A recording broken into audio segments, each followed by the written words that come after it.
Assalamualaikum, halo adik-adik, kembali lagi dengan Kak Eka. Semoga kalian dalam keadaan sehat semua ya. Matematika kali ini Kak Eka akan membahas materi SMP kelas 9 yaitu transformasi geometri. Apa saja sih yang akan dibahas? Nah, pastinya kalian sudah tahu ya, salah satu warisan budaya Indonesia adalah batik. Jika kamu perhatikan, pola-pola batik itu hampir tersusun secara teratur, sehingga pola-pola ini merupakan salah satu penerapan dari transformasi geometri. Pengertian transformasi geometri adalah perubahan posisi atau ukuran berdasarkan sifat-sifat tertentu.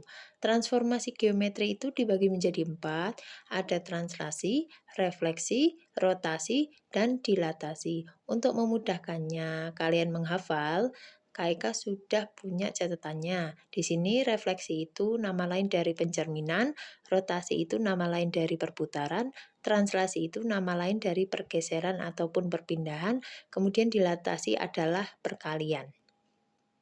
Materi yang pertama Kak bahas di bab ini yaitu translasi atau perpindahan. Translasi merupakan transformasi yang memindahkan setiap titik pada bidang menurut jarak dan arah tertentu. Ini dalam bentuk vektor, yaitu A dan B. A dan B ini biasanya disebut dengan komponen translasi. Nilai A dan B menyatakan komponen translasi. Apabila nilai A-nya itu positif, maka arahnya ke kanan, sebaliknya arah ke kiri apabila A-nya bernilai negatif.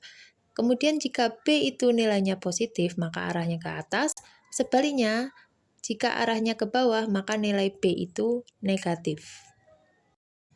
Untuk translasi, kita dapatkan rumus apabila diketahui jika ada titik A memiliki koordinat X, Y, kemudian ditranslasikan oleh T, A, dan B, diperoleh A, X, Y, kemudian T, A, B, maka hasilnya adalah A aksen dalam kurung X tambah A, Y ditambah B. Jadi titiknya itu masing-masing koordinatnya ditambahkan dengan vektornya.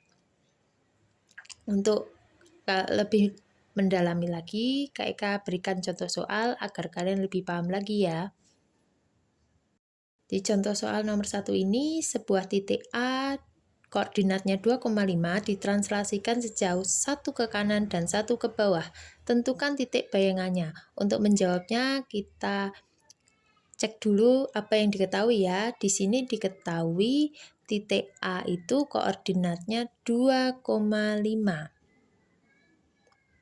Maka kalau di bidang kartesius kan ada koordinat X, Y. Maka di sini titik A itu koordinat X-nya 2, yang Y-nya adalah 5. Kemudian di sini ditranslasikan, berarti dipindahkan sejauh 1 ke kanan dan 1 ke bawah. Itu merupakan komponen translasi. Berarti dalam bentuk vektor. Nah, kita harus ubah dulu ke bentuk vektornya seperti apa. Komponen translasinya untuk 1 ke kanan dan 1 ke bawah, kalau kanan itu kan berarti nilai A-nya positif, kalau 1 ke bawah berarti nilai B-nya itu negatif, sehingga didapatkan T1 min 1 atau A-nya sama dengan 1 dan B-nya sama dengan negatif 1. Kita sudah dapat nih, X dan Y-nya sudah dapat, A dan B-nya kita juga sudah dapat, maka kita masukkan ke rumus translasi, yaitu A, X, Y, kemudian translasi AB, maka titik barunya adalah A aksen X tambah A, Y ditambah B. Oke, sesuai apa yang sudah kita kumpulkan data-datanya, didapatkan A dalam kurung 2,5, kemudian ditranslasikan sejauh T1, kemudian min 1. Setelah itu hasilnya adalah menjadi nanti A aksen 2 ditambah 1,5 ditambah negatif 1. X sama dengan 2 ditambah A sama dengan 1, Y sama dengan 5 ditambah B sama dengan negatif 1. Nah, ini kamu olah sesuai dengan operasi bilangan bulat ya. 2 tambah 1 itu 3, hati-hati nih, 5 tambah negatif 1, plus ketemu negatif itu kan nanti hasilnya min ya, sehingga menjadi 5 kurangi 1. 5 kurangi 1 sama dengan 4, sehingga titik yang barunya A 2,5 setelah ditranslasikan 1 dan negatif 1 menjadi A aksen 3,4. Jika masih belum paham, kita lanjut ke contoh soal yang kedua. Tentukan bayangan titik E, koordinat 4, negatif 3 yang ditranslasikan terhadap T, 2, dan 3. Sama seperti contoh soal nomor 1, kita harus kumpulkan data-data. Di sini Kak Eka dapat A itu 4, negatif 3, maka X-nya sama dengan 4 dan Y sama dengan negatif 3. Kemudian untuk komponen translasinya, T, 2, dan 3 artinya A sama dengan 2 dan B sama dengan 3. Kita masukkan ke dalam rumus translasi sehingga didapatkan S dalam kurung 4, negatif 3, kemudian translasi 2, 3 menjadi E aksen, X-nya sama dengan 4, A-nya sama dengan 2, ditambahkan koma, Y sama dengan negatif 3, ditambah B sama dengan 3. Kita hitung, 4 tambah 2 sama dengan 6, koma, negatif 3 tambah 3 sama dengan 0.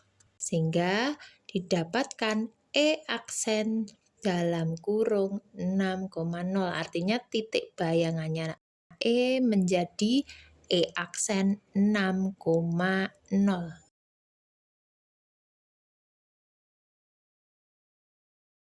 Sudah jelas ya? Ternyata kalau translasi itu cukup kamu tambahkan koordinatnya dengan vektornya.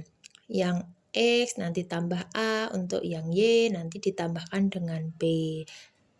Oke ya, sampai sini sudah paham ya mengenai materi translasi atau pergeseran.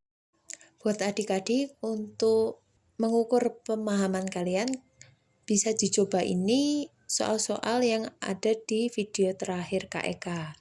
Bisa kalian coba, kalian orek-orek di buku tulis, kemudian kalau sudah dapat jawabannya bisa share di kolom komentar. Kalau kalian masih bingung, boleh banget juga share pertanyaan kalian di kolom komentar. Oke ya, sekian dari Kak Eka. Terima kasih sudah menonton video ini. Mohon maaf apabila ada salah kata maupun penulisan di dalam video ini. Sampai jumpa.